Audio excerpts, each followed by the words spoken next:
and the mute to speak. This is the word of the Lord. Thanks be to God.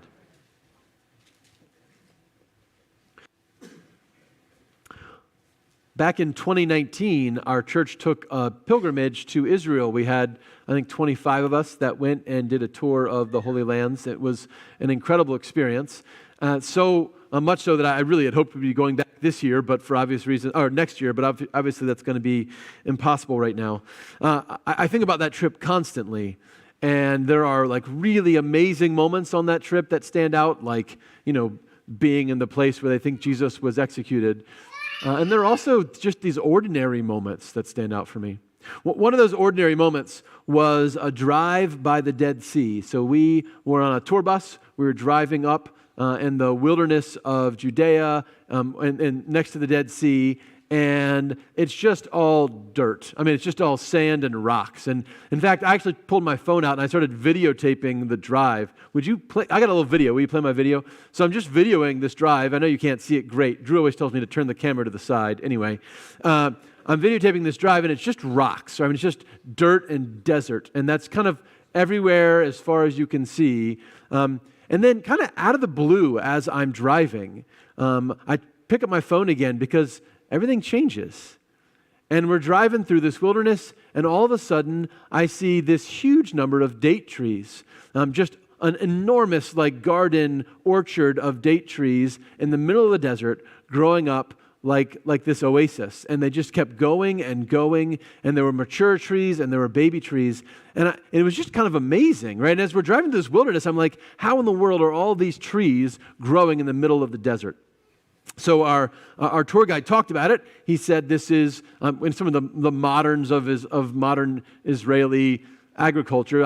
Hydroponic. It's something about small amounts of water they use to grow these trees. Anyway, it's just incredible. And as you're driving down that road in the middle of the desert, and you suddenly see these flourishing gardens, you cannot help but think about Isaiah 35, right? The wilderness and the dry land shall be glad. The desert shall rejoice and blossom. Like the crocus, it shall blossom abundantly. I don't know what a crocus is. It's fine. I'll ask Rick Barnes later. The burning sand shall become a pool. The thirsty ground springs of water. The grass shall become reeds and rushes. It's this idea that this desert becomes this lush, beautiful place. It's literally happening out there in that desert that Isaiah was talking about. But I think it's also kind of metaphorically what's happening in the background of this story in the Gospel of Mark. So in the Gospel of Mark, in this section, Jesus is going to spiritual deserts, right? He's going to these spiritual wildernesses where nothing's growing, where there are no Jewish people, there are no people following the Lord, following Yahweh. There are, in fact, histories of great antagonism between both places Jesus goes and these stories and the Jewish people, the chosen people. And as he goes into the wilderness with this goal, I think, of making the desert blossom, right? Making these spiritual deserts grow. So I want to think a little bit about what he's doing and how he's doing it. So I know that the geography is helpful here. So I actually have a map. If you put my map up for a second. So Jesus goes to two locations in our story. You can see near the bottom of the map, you see Judea, and Judea is the region right in the close to the middle of that is where you have Jerusalem, and then that blue section above Judea is Samaria, and then above that is Galilee. The orange sections, Judea and Galilee, those are the Jewish sections, okay? That's where the Jewish people are. Galilee is where Jesus does most of his ministry. It's where Nazareth is. It's where Capernaum is, etc. And then to the northwest, so to the left and up of Galilee, you see Phoenicia. And one of the cities on the coast there is Tyre. That's where this first story takes place. Jesus leaves Galilee, goes north out of Galilee to this Gentile region of Tyre. And then we're told he goes all the way north to Sidon, which is the very top dot on our map. And then he circles back south and he goes to the Decapolis, which is that purple region. Both Phoenicia and the Decapolis are Gentile territories. And Jesus is going out of his way to avoid running into any other Jewish people. Super interesting. okay? So he goes to Tyre, and then, as far as we can tell, for this one conversation with this one woman, and then he leaves and he goes to the Decapolis, which he's only visited one time before when he cast out the legion of demons into the pigs, okay? So you can take that down, thank you. Just real quick, I want you to remember or know a little bit about the Decapolis and a little bit about Tyre. So the Decapolis, Deca means 10, polis means city. It's 10 cities that are Gentile in origin, but the tradition of this area is that these are the ancestors of the Canaanites. Now, I don't know if they are biologically the ancestors, but this is the tradition in Jesus' time, is that the ancestors of all those nations that lived in Canaan, lived in the land of Israel before the Israelites got there, when they were forced out, they went to this area that we call the Decapolis. So there's a passage in Deuteronomy 7 where Moses says, when the Lord your God brings you into the land that you are about to enter and occupy, and he clears away many nations before you, the Hittites, the Girgashites, the Amorites, the Canaanites, the Perizzites, the Hivites, and the Jebusites, 7 nations more numerous and mightier than you. So those 7 nations are like the original enemies of Israel after Egypt. These are their bad guys, right? And they are now in the Decapolis. Their ancestors are these 7 nations. And that's where Jesus goes. And our second story to work this miracle of healing a man who cannot hear and cannot speak. And obviously there's great significance here. So much is going on. But briefly, in this spiritual wilderness, in this spiritual desert, Jesus goes, and we come back to Isaiah 35 again, because the ears of the deaf are unstopped, and the tongue of the speechless sings for joy, right? Jesus is planting something in that garden. Remember, Israel is supposed to be this Eden, right? This place where God and humans are in right relationship with each other and with creation, but Jesus is going into the wilderness to make things grow. Okay, that's the Decapolis, but we're going to spend most of our time in Tyre today, okay, because the Tyre story is just so great. So Tyre is a city that is traditionally also an enemy of Israel. It's a really wealthy city. At the time of Jesus, remember, Jesus lives in kind of a farming and fishing community, right? They are like regular folk, and they make the money farming and fishing, and a lot of the goods that they produce get taken up by the merchant community, like the people in Tyre. And you know how this works. Like if you're farming, you make a little bit of money, and then the guy that sells your stuff, who didn't really do anything, makes a whole lot of money, right? That's how it is in their time too. And so the people of Tyre are really affluent and rich. The people of Galilee, where Jesus is from, not so much.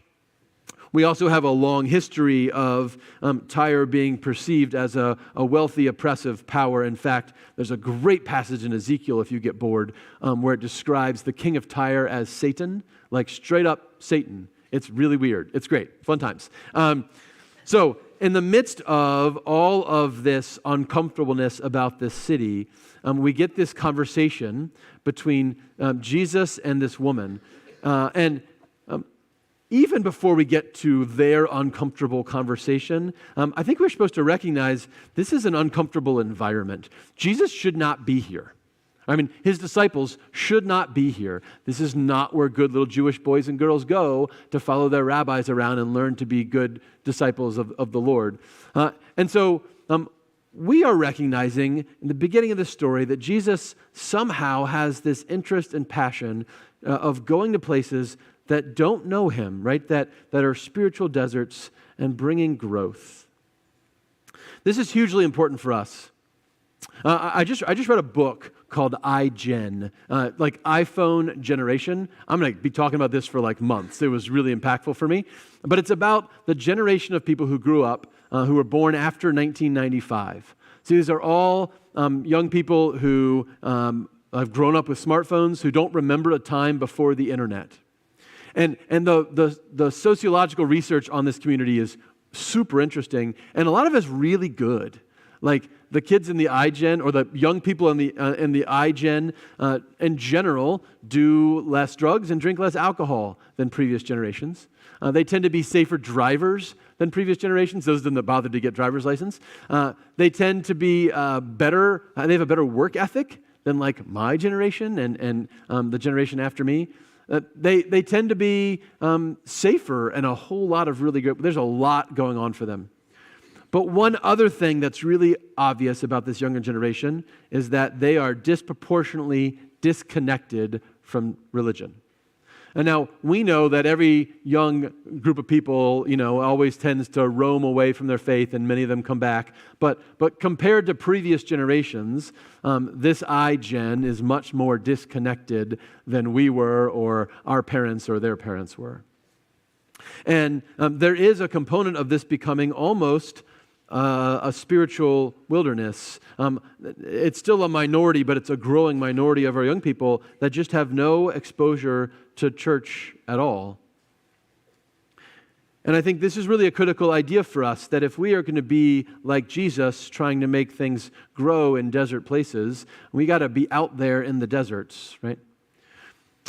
So since COVID, we've had 122 people join our church. That's pretty cool.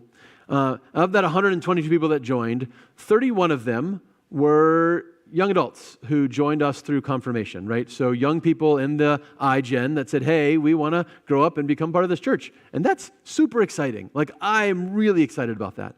We're going to talk a little bit later about some youth group stuff I'm excited about. But I think we're working on this, right? We are trying to be where our young people are. This is actually part of the reason that we started our contemporary service, and we're tweaking it and changing with it and trying to make it more applicable for more people. But the whole idea of that service was to say, hey, how do we reach out to people that might like a different style or different type of worship so that they feel welcomed and comfortable here, so this could be a place where they might come and grow. The other piece of this that strikes me as interesting, so I said 122 people since COVID, 31 of them were young people in that iGen component. 32 of them were adults who joined us from other churches, which is awesome, right? We love it we love to get Christians from anywhere. We just come on, hang out with us. But almost twice that, I think it was 57. So almost twice as many people who came to us from other churches came to us from no church. And that really gets me excited. Right? So we're bringing in more people who don't know Jesus than we are bringing in people that do know Jesus, or at least more people that don't have a church already than stealing people from churches that are already around us. And that's who we want to be, right? We want to be a church that's about going in the wilderness and trying to make it bloom, right? Finding people who maybe don't have a church connection and inviting them to be part of our family. And that's not about a program, that's about people, right? That's about what you do. And almost every one of those people that's come to our church has come because somebody invited them. So, actually, as you leave today, there will be folks at the doors, and they're going to have these little invitation cards for Christmas Eve. We would love for you to be thinking about maybe somebody who doesn't have a church in your family or amongst your friends or amongst your coworkers or a neighbor that you might invite to come and worship with us here. Because kind of like with Jesus in the Decapolis and in Tyre, when word spreads about him, it's kind of hard to keep it under wraps. And so we have this incredible responsibility to not just do church here, but to carry the story of Jesus out there, right? And let other people know and come to know the story that's changed our lives. Okay, hope you don't have any afternoon plans. All right, so first we have Jesus going into the wilderness to make it blossom, right? And then we have this wild conversation that happens between Jesus and this woman. So the woman comes up and she bows at his feet and she begs him to cast out a demon. And he says, let the children be fed first, for it is not fair to take the children's food and throw it to the dogs. Raise your hand if that makes you uncomfortable. Makes me uncomfortable, right?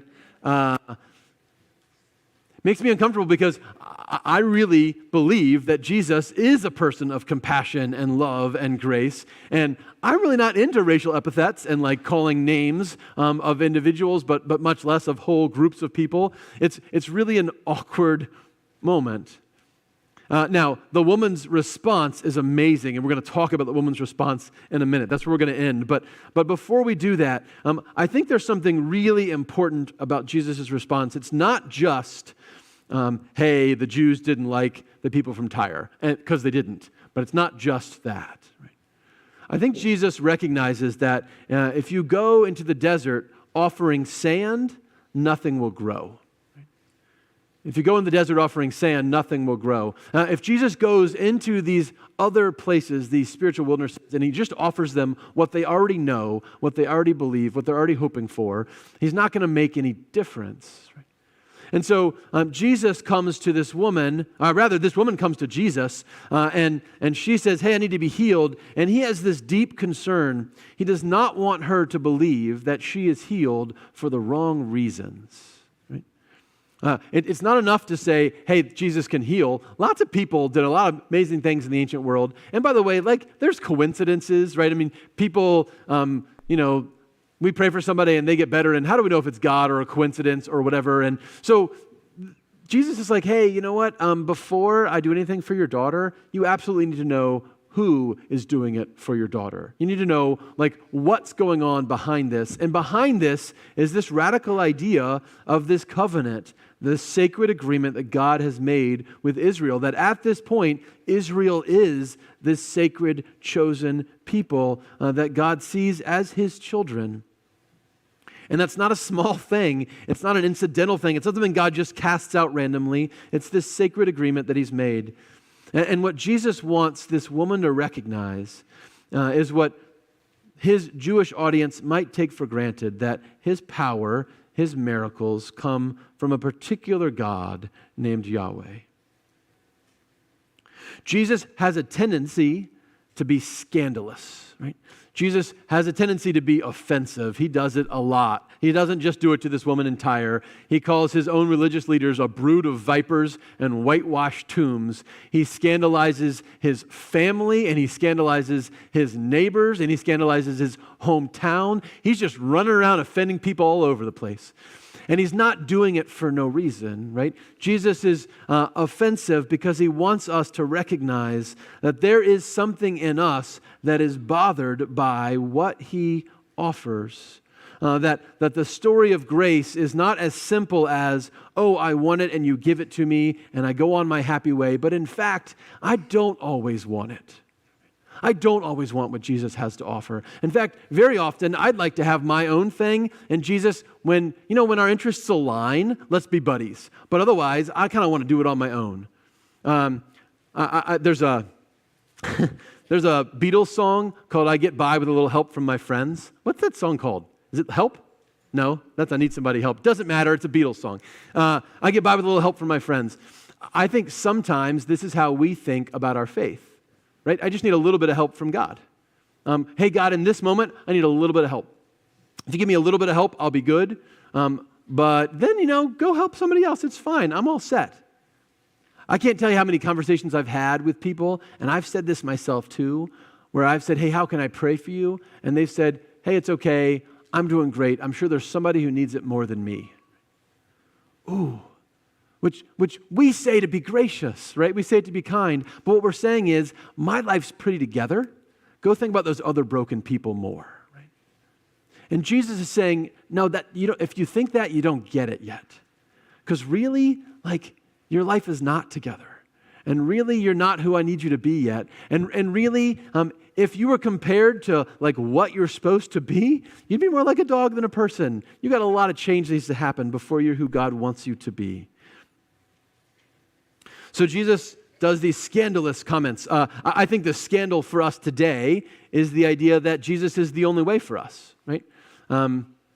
It's funny because when the gospel message begins to spread throughout the Jewish world and the Gentile world in the time of Jesus and the time of the apostles afterwards, the scandalous thing then was that it was too easy to be a Christian, right? Too easy to be saved. What do you mean all I have to do is put my faith and trust in this guy who died for me? I also have to get circumcised, right? And I have to obey the law, and I have to eat certain foods and wear certain clothes and offer right sacrifices. And the church said, no, it's so much easier than that.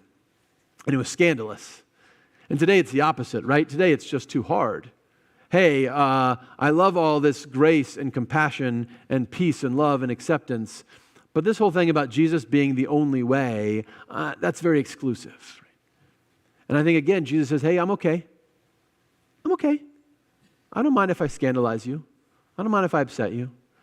You got to decide if you can get past that. Right? You got to decide if what you want is worth giving up your pride and your certainty and your self-righteousness and your self-centeredness and saying, hey, you know what, Jesus? I need you as desperately as anyone has ever needed you. This is the uncomfortableness of this conversation. And then we get the beautiful response of this woman. And if you want to think about what faith looks like, think about the Syrophoenician woman. She kicks my butt, right? So, she comes to Jesus and she begins by bowing down at his feet and begging for his help. And he says, I don't know. I'm not sure if you understand who I am. I'm not sure if you know what God to attribute the credit to if I heal your daughter. I'm not sure if you're yet ready to say that you'll put aside all of your pride to recognize that this exclusive way through Israel is the way of life and hope and wholeness for the world. And the woman says, hey, you know what? I get it. We haven't had anybody so far in the Bible, who's in the Gospel of Mark, who has got it as much as this woman gets it. Right? Every time Jesus gives a metaphor to the disciples, they're like, we don't understand what you're talking about. Over and over and over. It's embarrassing, right? They're living with him 24/7. They don't get it. This woman has been with him for 30 seconds. And he gives this spiritual metaphor. Not only does she understand it, but she applies it in the right way. She says, hey, you know what? I understand that there's this sacred covenant between Israel and God. I understand that I'm not inside that yet, but boy, I'd like to be. Boy, I'd like to be the sort of person who could be at the table with the family of God. And if I can't be sitting at the table as a child, I'll be under the table for the scraps. But I just want to be with you because I think you are where it's at. One of the authors I read this week wrote about this woman. He said, the humble woman in this story does not abase herself so that she becomes a doormat. She aggressively seeks help and will not turn away. She is like the men who dig through the roof to lower their friend to Jesus. She is like the woman who relentlessly pushes her way through the crowd to touch his garment. She is like the widow who knew no shame and screamed out daily in the court of the wicked judges for justice. She will not be put off. She shows a dogged determination to get help for her daughter. She knows that she is unworthy, but that does not keep her from believing that she and her daughter are worth healing. This is so beautiful for us. If we want to understand how life blooms in the wilderness, if we want to understand how things begin to grow in our spiritual deserts, not just out there, but in here in our lives, we got to begin with the response of this woman. To say, hey, you know what, Jesus, I'm not going to be offended by you. I'm not going to be pushed away by you. I'm going to recognize that I will give up everything to get what you alone can give me. And I believe that when we get into this hubris of thinking that we only need a little bit of help from God, and when we think that it takes only a little work to make a desert bloom, or to make the deaf hear, or to make the mute speak, we miss out on the full life that Jesus has for us. Dwight Moody says, Jesus sent no one away empty except those who were full of themselves. Ooh, I really like that. Jesus sent no one away empty except those who were full of themselves. Jesus is not inviting us into a woe is me, self-flagellation, guilt-centered existence. He's simply saying that we have to recognize our own desert nature. Right? Just as the people out there are a desert in need of God's help to bloom, so the people in here are too. And being a dog isn't a pejorative, it's just a reality. But if we long for even the crumbs from his table, if we long for what Christ gives us so much so that we're willing to give up our pride and everything that holds us back, we begin to recognize that he gives us not just crumbs, but our daily bread, not just as dogs, but as children. Once we get that, he elevates us to the table. We come to Jesus as dogs and we leave as daughters. So this is the invitation in this season of Advent. We are called to be a people like Jesus that go out into the wilderness and invite Christ to bring life. We go out in the wilderness and we recognize that we offer something other than sand. We offer this life and this life-giving water and this hope of the radical story of Jesus. We recognize that we need that same story and that all it takes is everything that we have. All it takes is a willingness to say that nothing is enough without Jesus, and with Jesus, everything is more than enough. And then when we get it, life begins to bloom in the desert. Then the deaf can hear, and the mute can speak, and the forces of evil are overthrown. Our path forward is not about avoiding the scandal of Jesus. It's about inviting people to trust in Jesus over and above the scandal, as we were first invited to recognize that He alone is our source of daily bread for all people. Who gets to be redeemed? Who gets to walk on the holy way? Who gets to be children? Who gets to be fed?